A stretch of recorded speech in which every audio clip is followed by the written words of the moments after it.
Dear friends, thank you for supporting this channel on Patreon to join our growing family of donors, now 59 patrons strong. And remember, once we reach 100 active patrons, we will start sending out a 1-ounce U.S. Silver Eagle, autographed by your host, Dunagun and Kaiser, to one active supporter each and every month. Thanks for taking a minute to pitch in by going to patreon.com/ReluctantPreppers and pledging your support today. Thanks very much!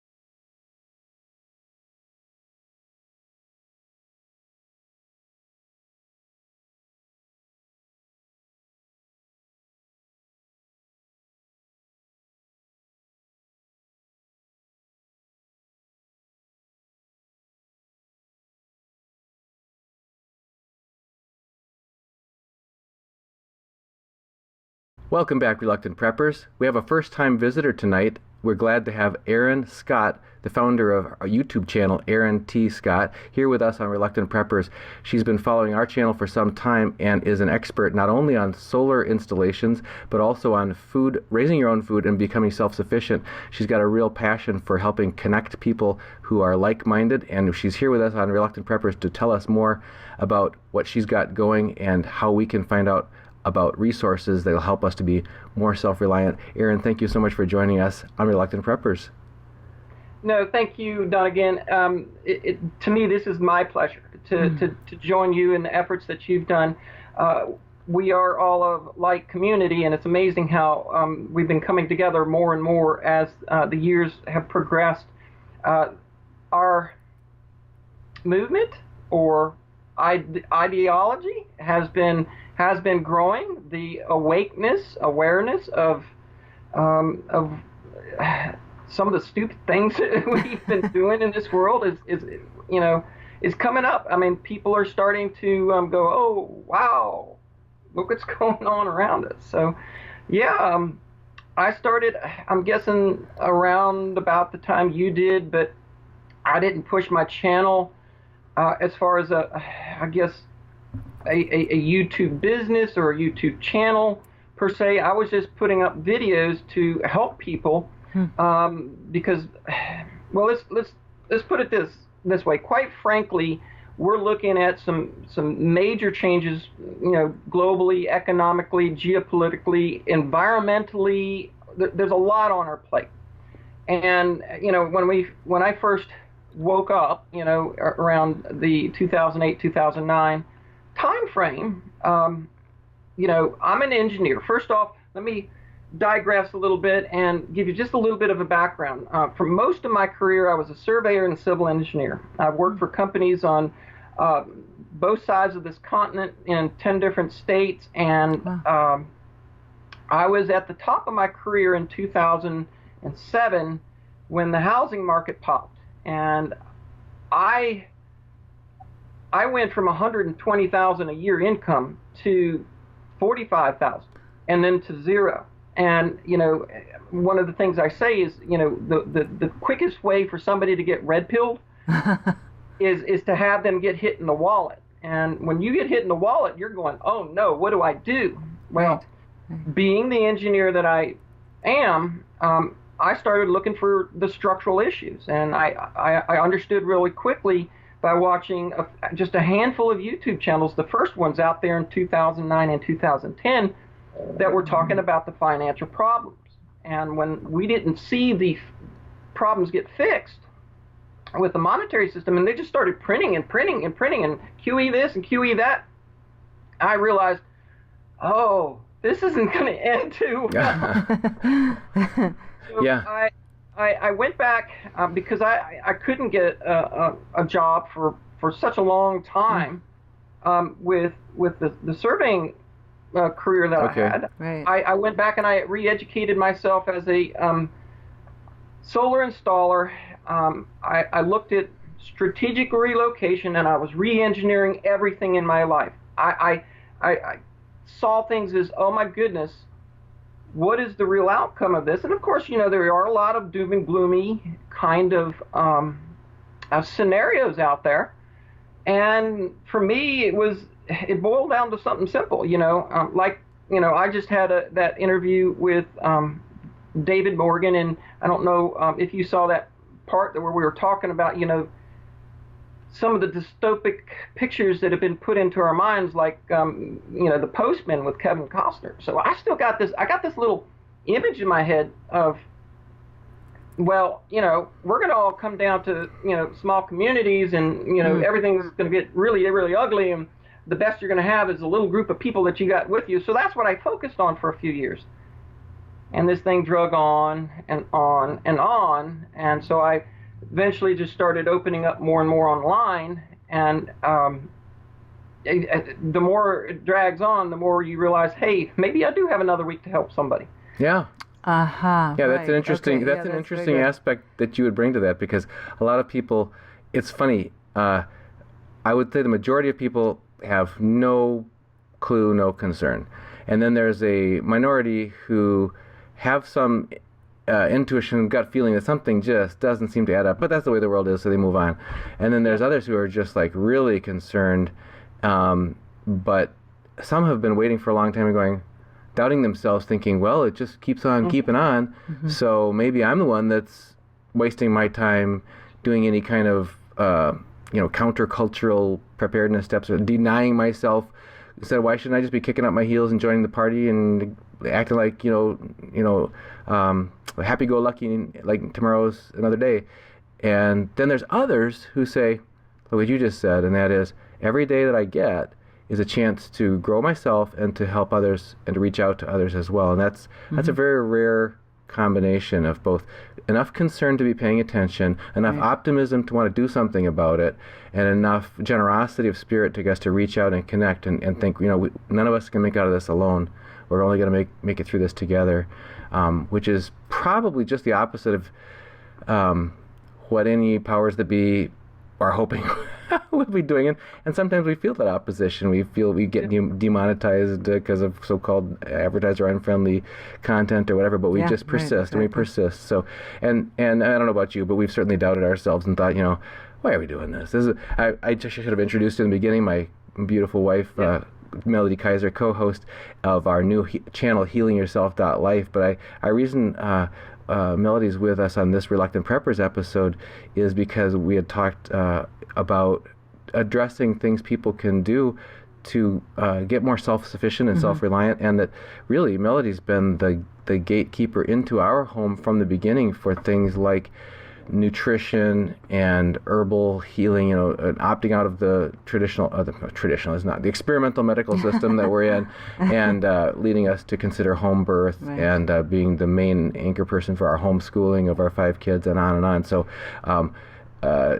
anyway, so I'm sure we'll get into some of those topics, but so your mission of your blog, your video blog on your YouTube channel, what you're really trying to do is, if you put it in a nutshell, what is your purpose and your mission of your channel? It's as simple as you can get. Why wasn't there as big a mass die-off in the 1929 crash as we think there might be with this one? It's because back then everybody had a garden and they grew their own food. Right. And so that's the reason I contacted you, is because for what seems like forever, we have been pounding the monetary issue. Go buy silver, go buy gold, get out of the banking system. I feel like that one's been wrung out completely. Right.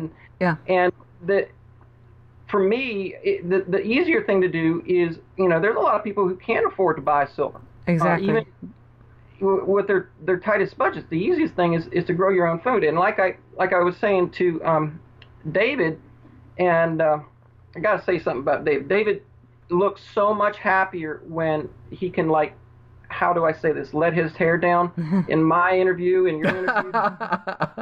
He looks so much happier than being, having to be in a business world. But anyway, I digress. But the point is, I said to him, if we could have true leadership in our quote unquote elected officials, because I don't know how that system really acts. Right. If we could have true leadership, Donald Trump could mitigate half the damage that's going to occur with the dollar collapse simply by going out to the entire population and say, you know what, folks, we've messed it up and things are going to be ugly, but I'm going to employ of you, please, everybody, figure it out. Go plant a garden. Everybody, this is a national emergency crisis. I'm begging of everybody to stand up and make America strong and make America great, because you can produce your own food, and it would help us for health benefits. We'll talk about that later. Beside the point.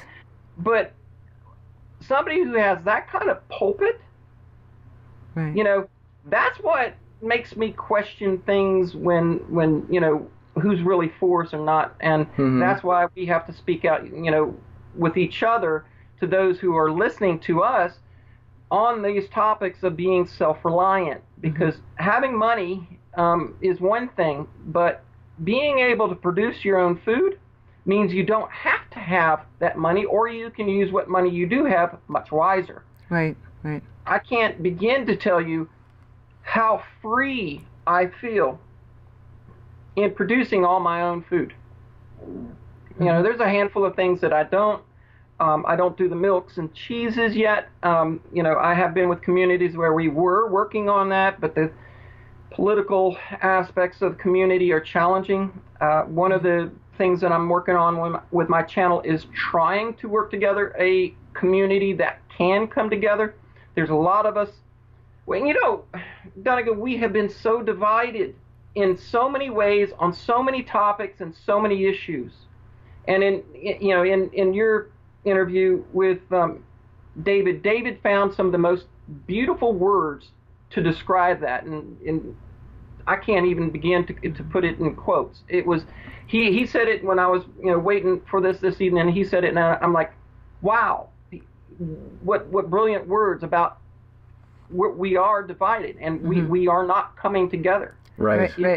If we come together as a community, I think that is a huge lesson, because I think that people don't realize that you really do need a community when you have a group of, when we homeschooled, and you need that group. And sometimes they're different. Homeschoolers are very opinionated, and we think we know what because we know what we want our kids, So, and I think that this community is very opinionated. So that can be a really good thing, and we can use those strengths, I think, to come together, to work together, and realize, okay, we have some differences, but where can we come and find common ground together? I think that's really important in working together. And I wanted to ask you a little bit about not only the food that you grow, but you said you also did solar, and I was kind of interested in that aspect of, how did you get into that? Well, like I said, and I know you've probably seen it from this perspective. Chris Martenson does the best job of putting it from this perspective about it being an energy crisis.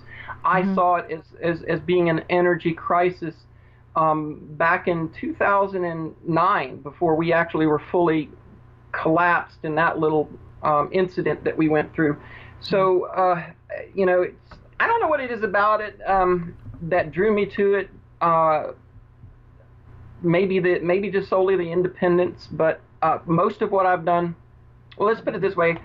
I was living up in Montana, and I started my solar company up there, and after that seems like an unusual thing. Sorry to interrupt, but it's like Montana, that's cold, and how do you get the solar? Now I've learned since that there's actually some solar type panels that actually do well in colder weather, and they don't need as much sunlight and all of that. But that does seem, well, I guess you'd call it an oxymoron. You'd think you'd live somewhere sunny like Florida, but okay, so you were in Montana. Actually, if you do your homework, you'll find that the northwestern states actually get more sun per annum than Florida, because Florida is socked in with clouds more. Interesting. Okay, that's great. Yeah, you got a bigger swing, but your actual annual solar gain is going to be better up in Montana. Interesting. The entire reason I moved up to Montana was because community. I wanted a region of the country that I felt, based on my research, would be more like-minded, more conservative thinking. Sure. People are more sufficient.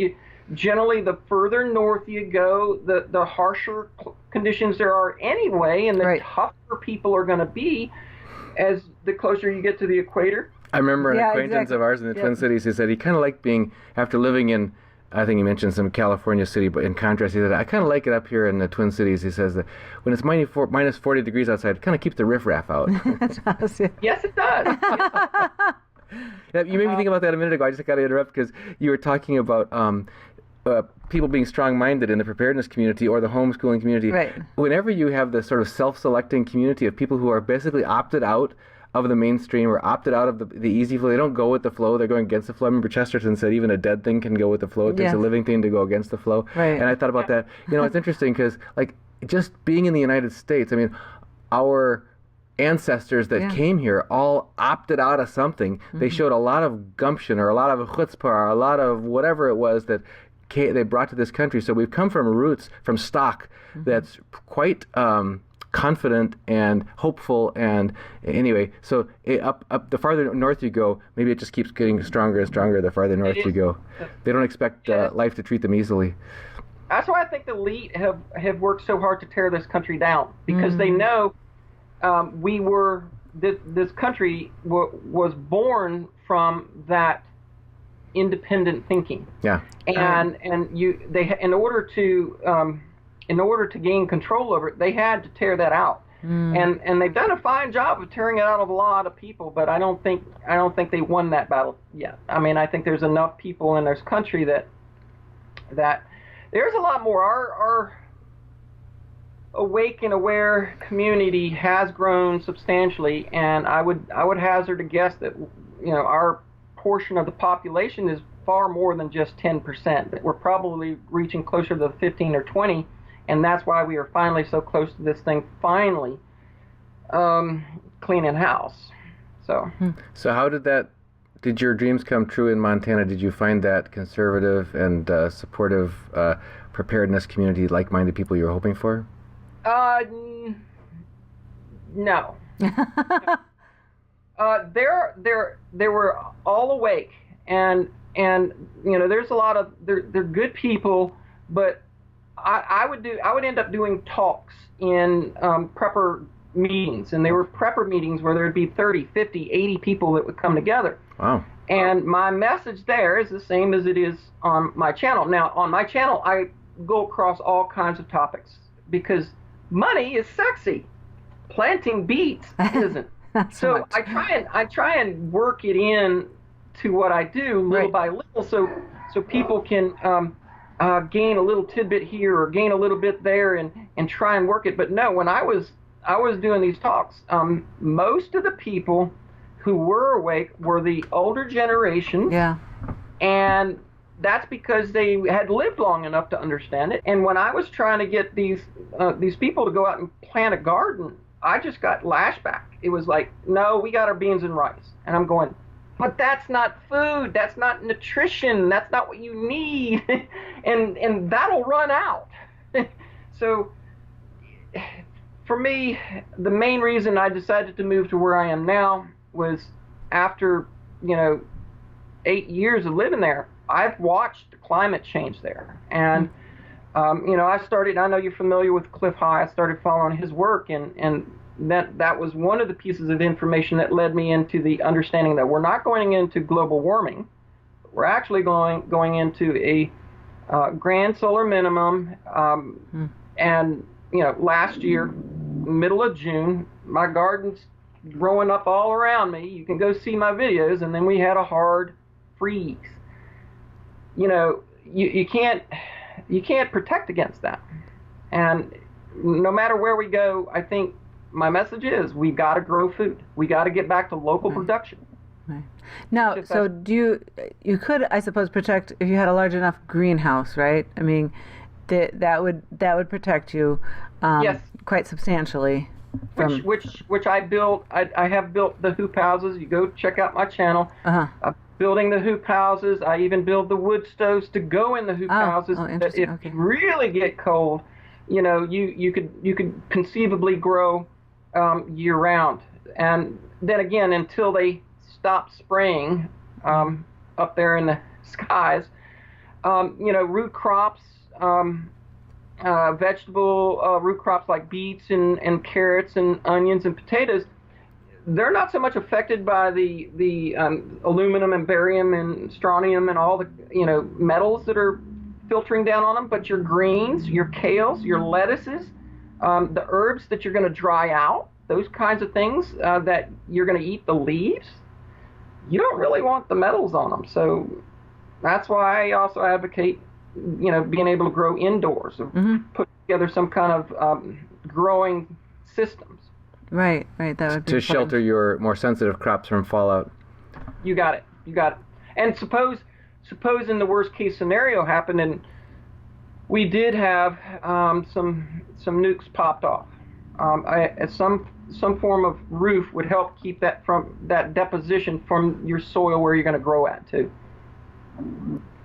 Hadn't thought about that as far as greenhouse. So we just thought about it always as climate, season extension, growing season extension. Yeah, right. But hadn't. Yeah, that's a good thought. Very good thought. Yeah.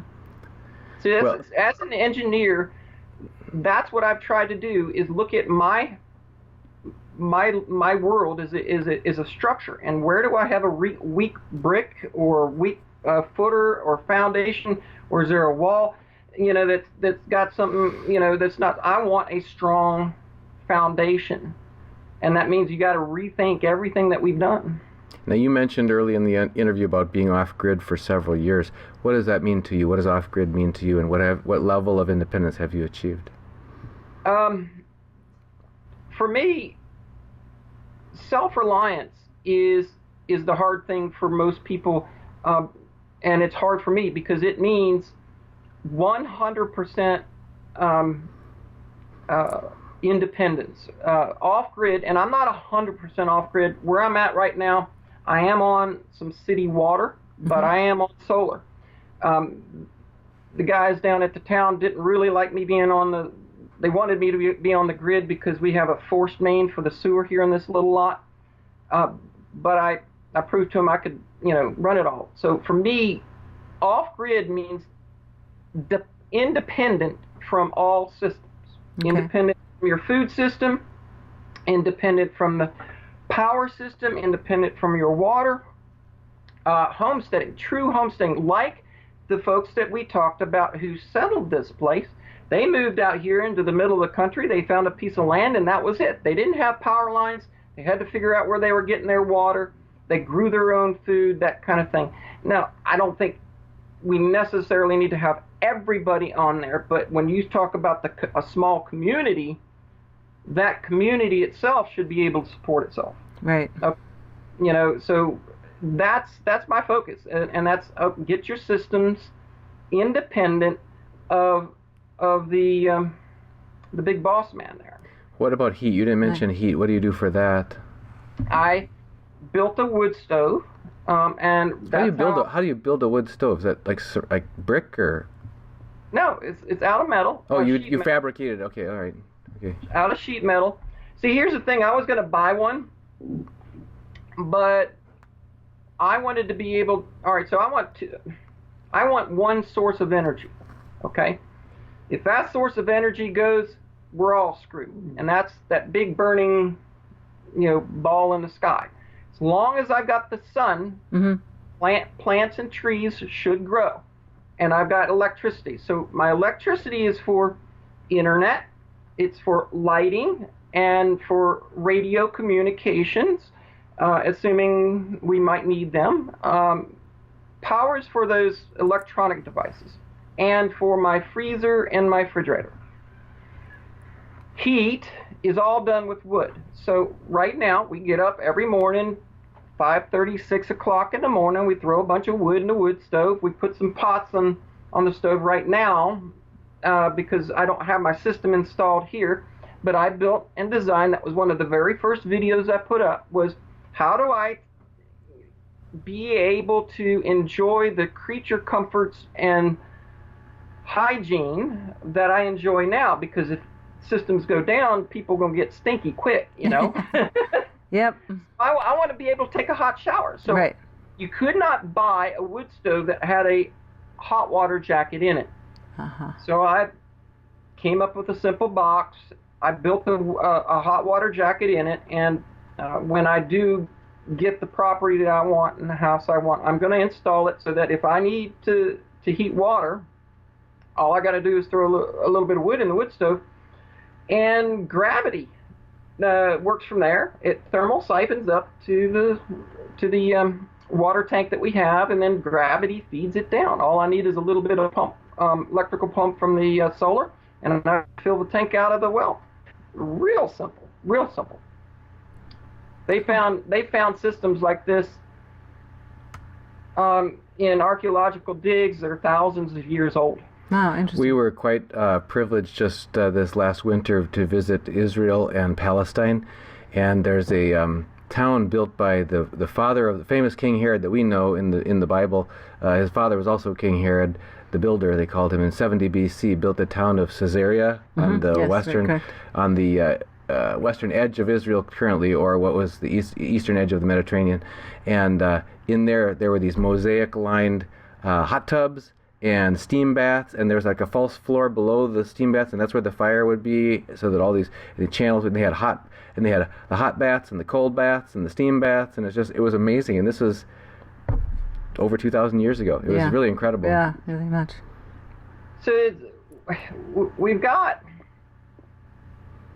So it doesn't sound like what you want. I mean, it sounds like maybe sometimes preppers can also think, well, just, you're going to be really roughing it, So it sounds just like really you don't survivalism rather than have to do that. You can actually, exactly, living abundantly. Yeah. I wouldn't call what I do roughing it.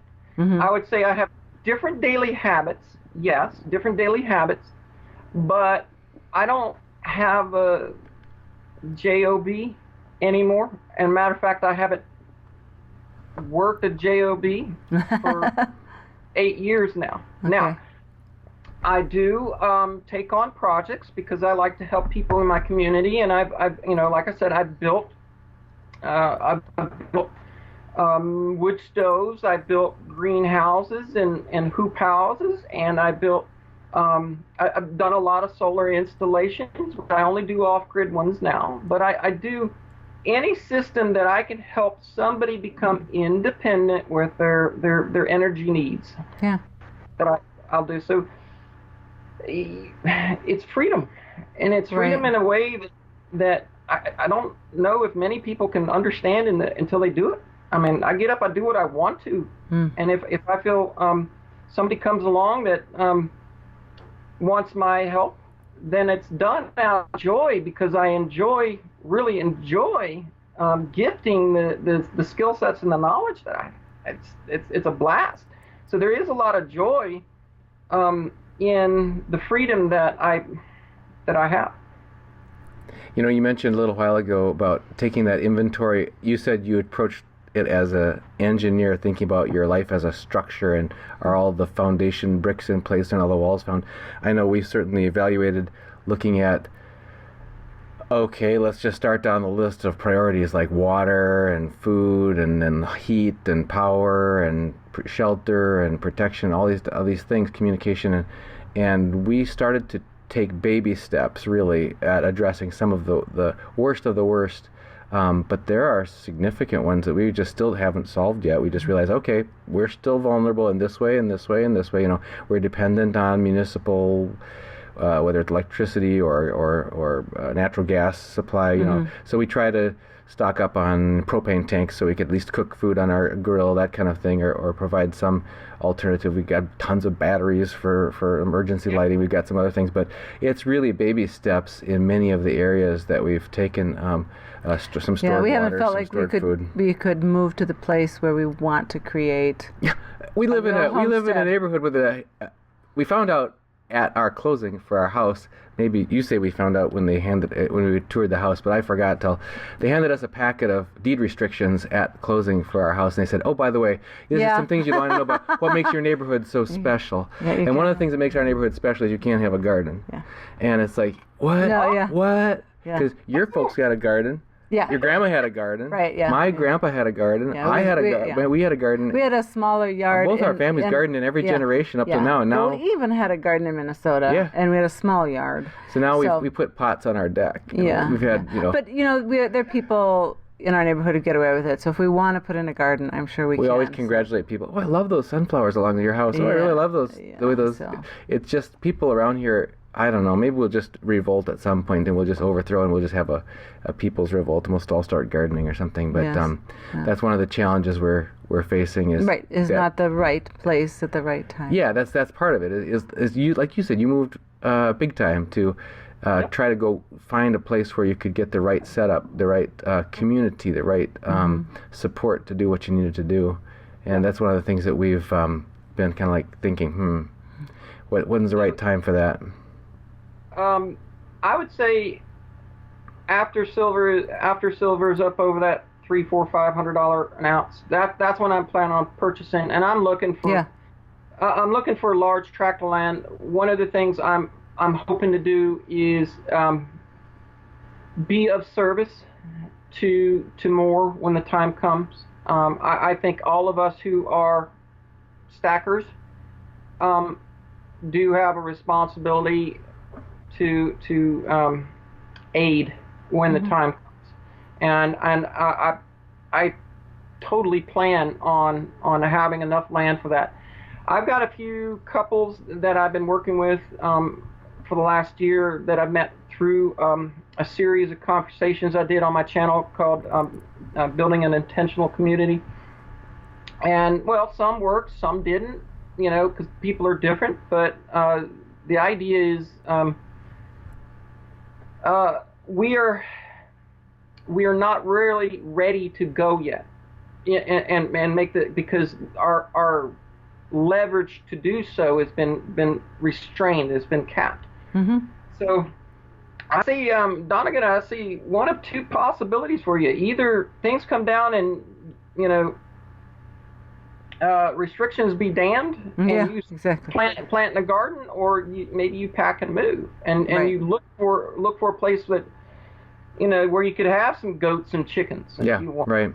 Yeah, we've got some good close acquaintances who, even while they were living in the same town that we are in, had, they started out with chickens, laying hens, and then they added meat hens, then they added bees for honey, and then they had to actually move because then they added rabbits and turkeys and ducks and all Yeah, kinds of they had other all things, kinds of big good garden, stuff. all Yeah. that kind of stuff. Yeah. It's addictive.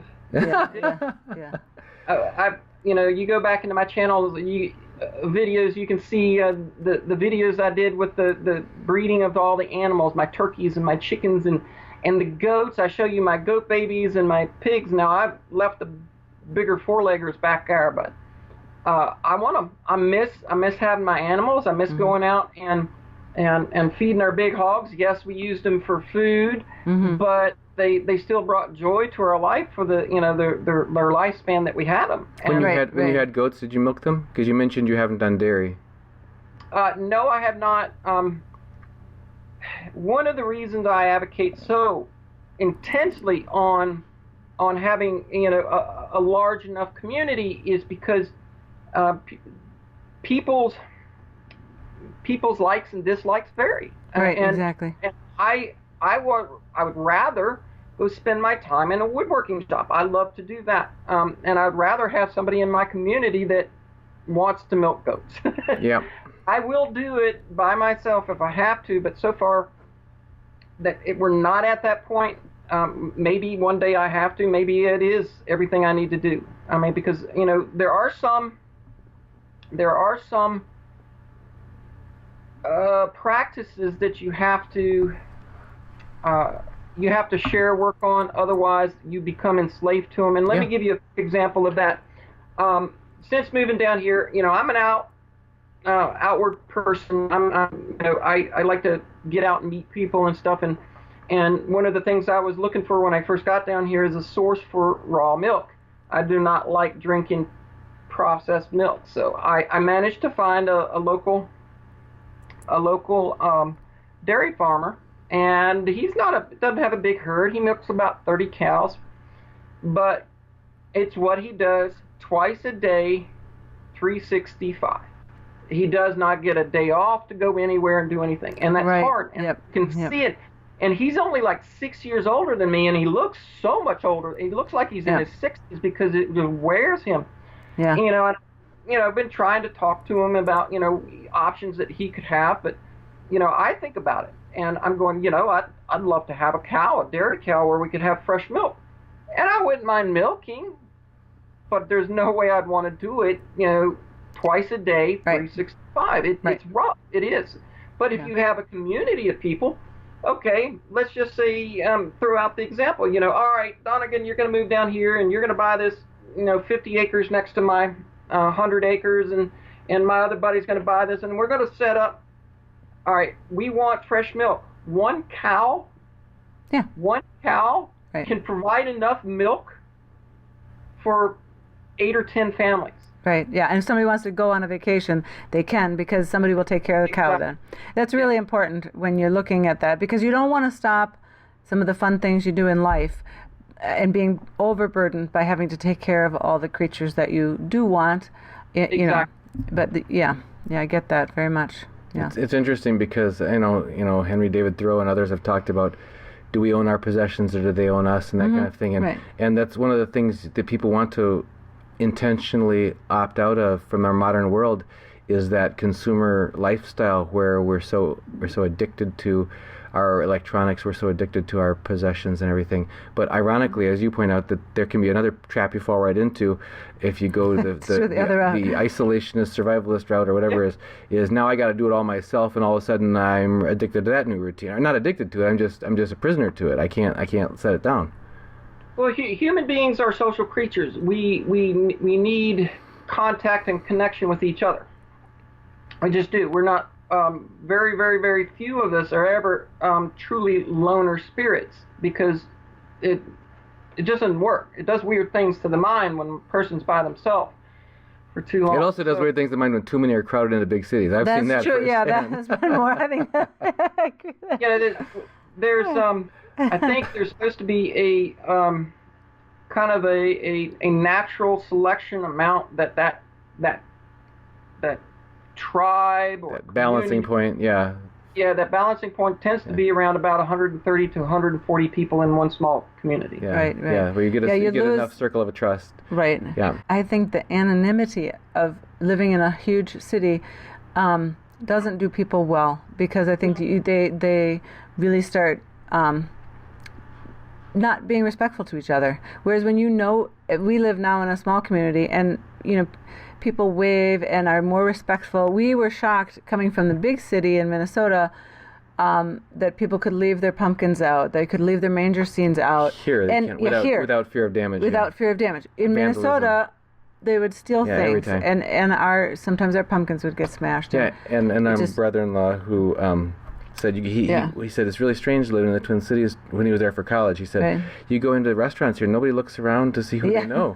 And I thought, what are you talking about? Of course you don't. Nobody does that. This is stupid. And then you see what was that?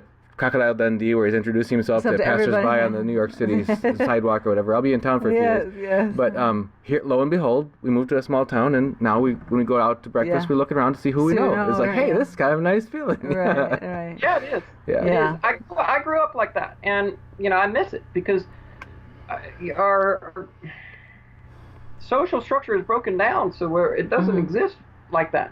Right. You see a lot of people on Facebook, and they're all connected, but there's no connection. There's no real connection, no. Technically connected. Yeah. They're not spiritually connected. Right. They don't know each other. They know each other's pictures and little weird comments that scroll through the screen, but they don't know each other. Right. Yeah. Yeah, it's embarrassing. I mean, to me, even we've lived probably for the last 30 years or more in suburban, 35 years in suburban communities, and that's even all too common. How easy it is to fall into that quote-unquote bedroom community where the garage door opens in the morning and the cars leave and they come back in the evening, the garage closes, and people don't know who lives right next door. Yeah. So I mean, it's our taking a walk habit, and you started us on that. Whether it's pushing our kids around in strollers and then just taking our own walks for health. Now it's our dogs that are our personal trainers and get us out walking whether we feel like it or not. So we're out there. That's where we're meeting people, and then the dogs are natural. Whether it was it's amazing. pregnancy or babies was one icebreaker with people, and dogs was another. So it's a way of just opening up and talking and connecting. We've met more people through that and talking about finding what their names are, what they're going on in their lives, what's everything than we otherwise ever would have. And that's just the beginning, because you pointed out so many ways that people can help each other. We've shared produce when we would join the farmers market, because community supported agriculture. We signed up, we got our share every week, and we'd bring it home, and sometimes it's just too much for us, and so we'd just sneak some over onto the neighbor's deck railing, and then sure enough, some of their tomatoes would just show up over on our deck railing, and some of that kind of stuff. It was just fun that way, people doing these little sneaky helps to each other. In fact, the day we moved into our house, the dumpster that we had put in our front driveway so we could rip out the carpeting because we wanted to go all hardwood floors, somebody put grass clippings in my dumpster, and I was like, wow, I don't like this situation where people just trespass, and they realized, oh, my neighbor mowed he mowed my yard, and it's my grass clippings. He actually did me a favor here. We moved into a yard the neighbor had already mowed for us. So there's lots of ways that we can reach out and help the people that we're close to in those even in small ways, and some ways, obviously big ways, that you're talking about, sharing in much bigger ways. You had asked us, we only have a couple minutes left, maybe just a few. You asked us to share things about food production specifically, since that's such a passion of yours. And we did share that it's been an uphill struggle to garden. We had a more significant garden where we lived before. Our kids were so proud of growing their own pumpkins, and green beans, and chives, and peppermint leaves, and things like that.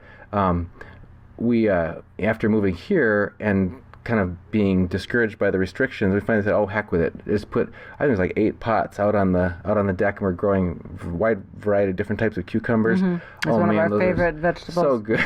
Every supper, fresh cucumbers. That's been a baby step for us in food. Now, growing up, the other thing that your family had that was wonderful was a lake cabin. Yeah. And fishing was a normal thing. You guys would fish all week and put the little fillets in the freezer and have a big fish fry on Friday nights. And I got to participate in that as your boyfriend and fiance and then husband. And that's been a dream of ours. So that's on our one of the things we'd like is to have a home on a lake, which we know sometimes can be a little where pricey, you can have fishing opportunity for harvesting meat right there. And that's one of the other thing that my family did, and we haven't had any plans of doing, but hunting, and that I can see where that actually makes a lot of sense because you don't have to raise, you're not stuck raising. You can go out when it's hunting season and you can get your pheasant and your venison and the deer. So that makes a lot of sense to me, and they're good. They're good eating. They're very good eating. My family's experience. So you like to hunt, I take it? Yeah, definitely. I've always provided meat like that for my family. However, do keep in mind, whenever there is a major economic downturn, generally the wildlife populations close to, human populations will decrease quickly, get diminished really quickly. It's not a long-term viable solution. But yes, I do like venison. Yeah. A lot. Way better than beef. Way better. Okay. So then I mentioned baby steps, and these are really, really humble steps, but we did definitely start with some long-term storable food, adding that. And then we actually built a big pantry in our basement and then started stocking up on larger quantities of medium, long life things and try to rotate. It's never fun when you realize, oh, shoot, these things are past their date or whatever. And then we start to get kind of creative with, well, it doesn't say you have to throw it away by that date. It just says Best Buy or something. So we try to trust your eyes and your nose and sometimes call the manufacturer. And quite often they'll tell you, oh, yeah, that's probably good for... It can or they say no. Or they say, no, you really... you got to throw it away. You can't they won't stand behind it or whatever. Yeah. But we've... and the other thing you got us into is large batch cooking. We had our own wheat mill and bread maker, and so we buy 100-pound sacks of organic wheat from the bakery, and once a month mill and bake like 40 loaves of whole wheat and put that in the freezer, and that lasts pretty well if you seal the bags pretty tightly in the freezer. So there's things you can do, and you do large batch cooking in. We learned about the plastics and how that's no good for you, so we get Corningware glass baking dishes with the snap-on caps, and then the glass lid, so you can stick them in the freezer.